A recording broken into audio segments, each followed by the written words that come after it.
Imagine this. You are at Walmart checking out. You swipe your card, declined. You call your bank right away.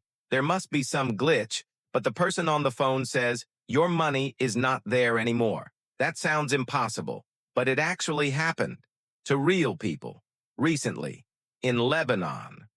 One morning, everyone went to the bank like always, but the doors were locked, and a sign said, accounts are frozen until further notice. Their life savings were in those accounts, but they could not touch a single dollar. So let me ask you one question. What if something like that happens here? Here is the uncomfortable truth. Every financial system in history has failed. Not most of them. All of them. Governments always say the same thing. Your money is safe. Your future is secure. Trust us. But history never agrees. Rome collapsed. France collapsed. The Soviet Union collapsed. Even the United States nearly destroyed its own dollar once before. So the real question is not if our system could collapse. Of course it can. It already has before. The real question is what you will do when it happens. Will you be the one left with nothing, or will you be the one who saw it coming? Let's go back in time for a second. The Byzantine Empire. They controlled half the known world. Their currency was the gold solidus. It was trusted everywhere: Europe, the Middle East, Asia. It was basically the dollar of its time. But power creates temptation. So the government started mixing cheaper metals into the gold little by little, hoping no one would notice. People noticed. Trust broke. Trade slowed. Their safe and stable money suddenly wasn't anymore. The entire economy took the hit. But here is what matters. The people who quietly saved real gold, the ones who protected value outside the system. They did not lose everything. Everyone else did. The Black Death, one of the deadliest pandemics in human history. Half of Europe died in just a few years. Cities emptied. Trade collapsed. Everything stopped. You would think that meant pure disaster. And for many people it was. But for the survivors, everything changed. Suddenly, workers were valuable. Land was cheap. Food was abundant.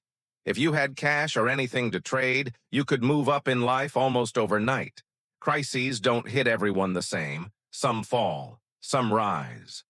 Let's talk about Florence. In the 1300s, it was the financial capital of Europe. The biggest banks in the world were there. The Bardi, the Peruzzi. Everyone trusted them. But those banks made one huge mistake.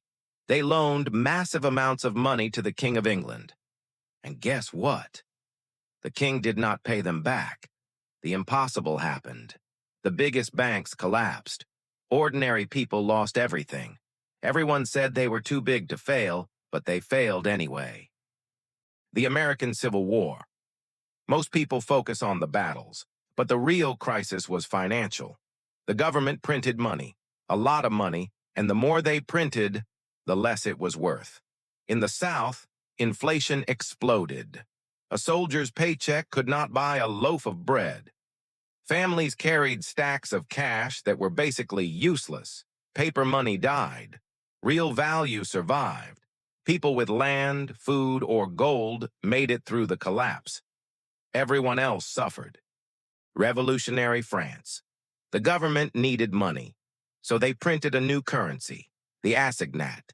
At first it worked. People believed in it. They trusted the system.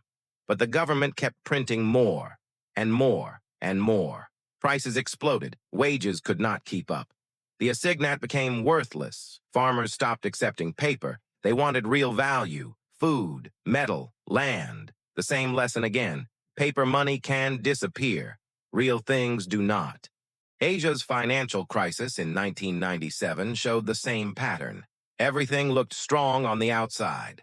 Fast growth, tall buildings, success everywhere.